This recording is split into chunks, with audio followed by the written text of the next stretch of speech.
For those with a bright idea for a product or a business, but don't have the space at home to fully flesh it out, the Lightning Jar may be one solution for you. The Lightning Jar is a business incubator and co-working space located at 194 North Street in Bennington. The idea is to provide individuals who think they have a concept of some kind that can scale upwards, but need a little support first, like high-speed internet and Wi-Fi service, a desk, a meeting and conference room, and the opportunity to bounce ideas off of other entrepreneurially oriented people.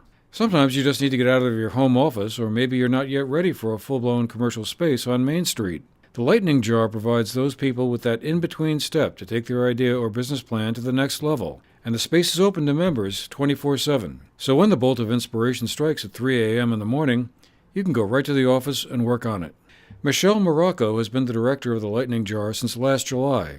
The operation was first founded in 2015 and is a collaborative effort between local and regional business, nonprofit, community, and government sectors.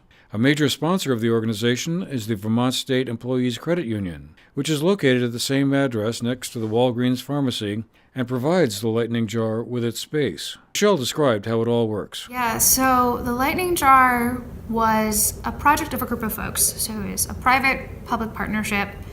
There were some Vermont State folks involved.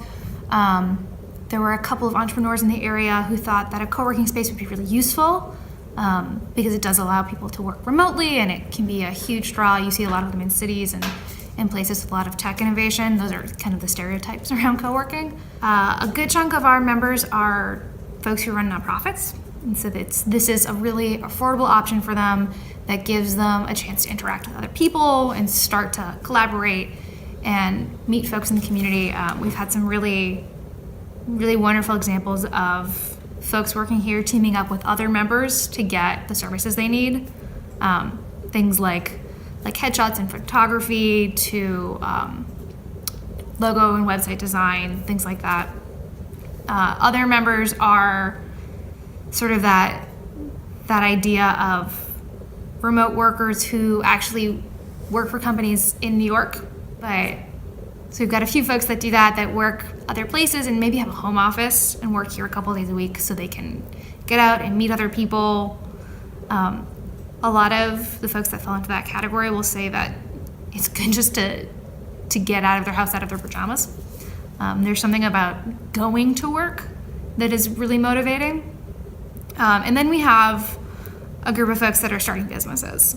So sometimes it's something really small, and it's I want to start a salad dressing business on the side.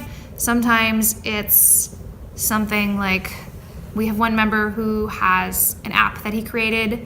There are other, if you've heard of Hale Mountain Research, so they're a local business. I think he has between 5 and 10 employees right now. He started with the Lightning Jar, actually. So his first office, once he moved out of his bedroom, was here. And he stayed here for a few months, and then he grew and he didn't need to work here anymore, and he got his own space. Yeah, so the co-working space is open to pretty much anyone that needs a place to work.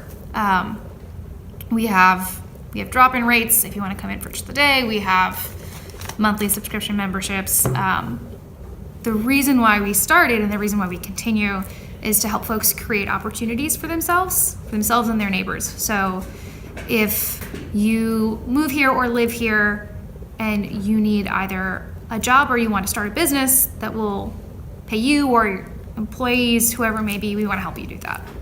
The operation is funded from a variety of grants as well as fees from those renting the workspaces. And the name, it comes from an invention of Henry Putnam, one of Bennington's most successful businessmen of all time. Much of Putnam's success came from manufacturing, especially a small mason jar with an easy-to-close lid that used a clasp which Putnam called, what else, the Lightning Jar. And one more thing, 194 North Street, the Lightning Jar's location, is the same address that Henry Putnam called home back in the 19th century when he lived there. Lightning may strike twice, after all. For the GNAT-TV News Project, I'm Andrew McKeever.